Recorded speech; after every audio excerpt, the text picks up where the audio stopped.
peristiwa penting pada masa pemerintahan Joko Widodo. Let's go. Yang pertama, Jokowi dianugerahi ASEAN of the Year tahun 2019. Dalam beberapa bulan kepemimpinan di periode kedua, Presiden Joko Widodo dianugerahi ASEAN of the Year dari media Times Singapura. Ketika mendapatkan penghargaan tersebut, wajah Jokowi terpampang di headline koran tersebut tertanggal 05 Oktober 2020. Sejumlah pencapaian dari kepemimpinan Presiden Joko Widodo di tingkat internasional adalah memimpin disahkannya ASEAN Outlook on Indo-Pacific atau pandangan ASEAN terhadap Indo-Pasifik sebagai strategi ASEAN dalam menghadapi dinamika geopolitik kawasan. Hal itu menjadikan Jokowi diakui sebagai sosok yang cekatan dalam menangani hal isu domestik dan global. Yang kedua, Omnibus Law tuai demo besar. Ketika DPR RI bersama pemerintah mengesahkan Omnibus Law Undang-Undang Cipta Kerja.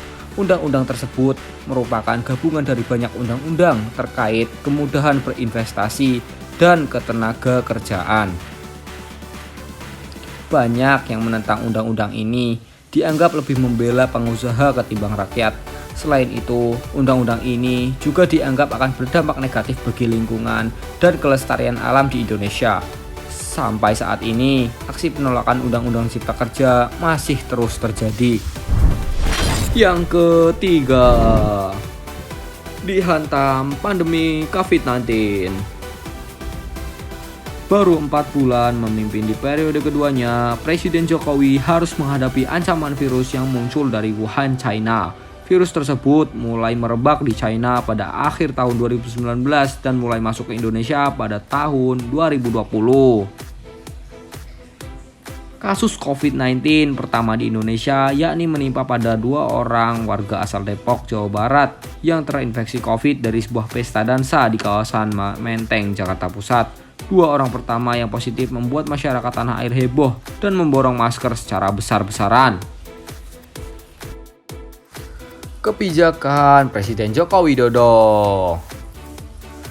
Presiden Joko Widodo menerapkan paket kebijakan ekonomi yang bertujuan untuk mengerahkan kembali sektor real Indonesia, meningkatkan daya saing industri nasional untuk menghadapi dinamika ekonomi global, mengembangkan kooperasi dan usaha kecil menengah, memperlancar distribusi dan perdagangan barang antar daerah dengan efisiensi rantai pasokan, mengairahkan sektor pariwisata, serta peningkatan kesejahteraan nelayan melalui kenaikan produksi ikan dan penghematan biaya bahan bakar sebesar 70% yang didapat dari konversi minyak solar ke LPG.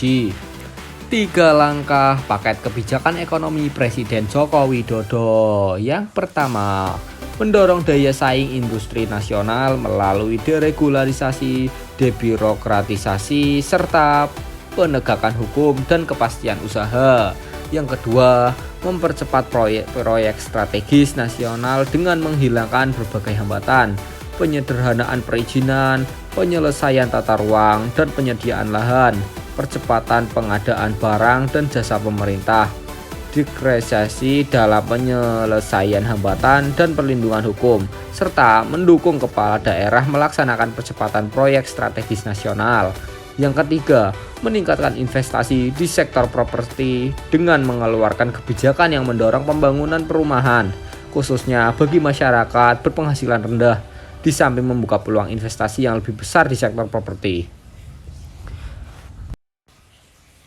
Itulah tadi beberapa kejadian-kejadian penting dan kebijakan-kebijakan Presiden Joko Widodo. Sekian dari saya. Mohon maaf jika masih banyak kesalahan, karena saya juga manusia. Manusia pasti salah, bukan? Wassalamualaikum warahmatullahi wabarakatuh. Thanks for watching.